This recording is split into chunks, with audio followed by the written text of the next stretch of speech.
let us understand the scope of educational research. Before that, we recall the educational research. It is systematic and scientific study of educational issues, practices, policies and outcomes. Students, by scope of educational research, we mean the range of areas in education in which educational research can be conducted. Education as a field of knowledge has two major dimensions. First, education as an academic discipline, and second is education as an area of practice.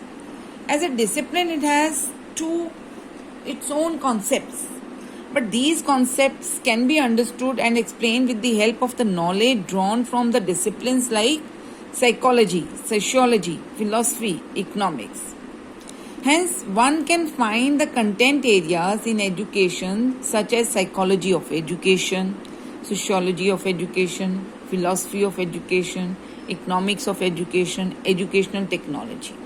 So this covers the academic discipline. As an area of practice, education we know that operates at different levels such as pre-primary, primary, secondary and the higher levels. And education is transmitted through different modes like face-to-face, distance education mode or hybrid mode. That means online teaching. So one can conduct the research in these areas at different levels. Moreover, the researcher can conduct the research in the various curriculum areas at the school and the higher education levels. And in all these curriculum areas, educational research pertaining to various aspects of the curriculum such as planning, designing, development and evaluation can be undertaken. Another thing is that research that the educational researcher can conduct is related to the problems pertaining to the educational planning, national policy formulation, implementation of the policies. For example, earlier there was CCE, Continuous Comprehensive Evaluation Policy, to assess the students' learning. But now it is no more conducted. So, manpower planning.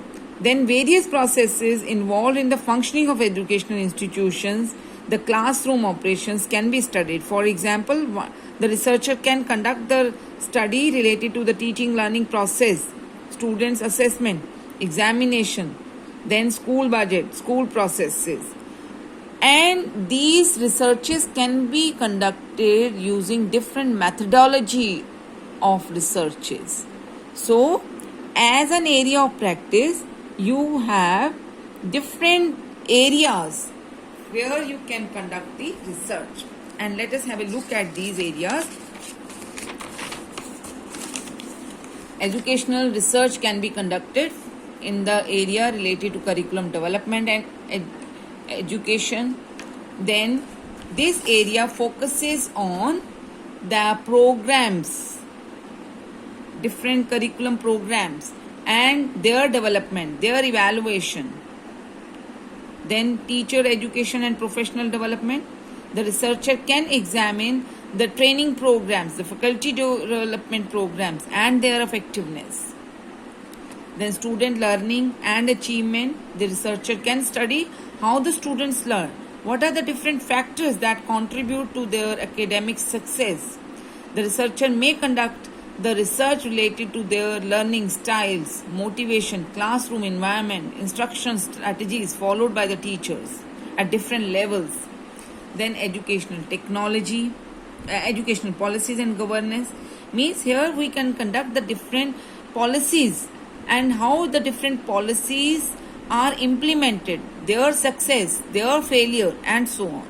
Then educational technology and digital learning means we can conduct how the technology is improving the learning of the students or what can be done to improve the learning of the students using the technology. Then special education and inclusive education. Here we can understand the needs of the students with the learning difficulties or disabilities. What strategies can be adopted for improving their learning. Then assessment and evaluation of educational programs. Here we try to assess. That means we try to find the effectiveness of the programs and the policies. Then educational psychology and motivation. The researcher can find out how the different teaching learning styles are differ in nature, how they are are helping in improving the students' learning. How can be motivated, how their behavior is influencing under the different situations. Then educational leadership and management. Here we study the role of the leaders in shaping the education policies and practices, including the governance. So we can conduct the research in this area also. Then adult education and lifelong learning. Here the researcher can focus on the needs of the adult learners and how the professional development of these learners can help them to improve their learning. So there are different areas that are covered under the scope of educational research.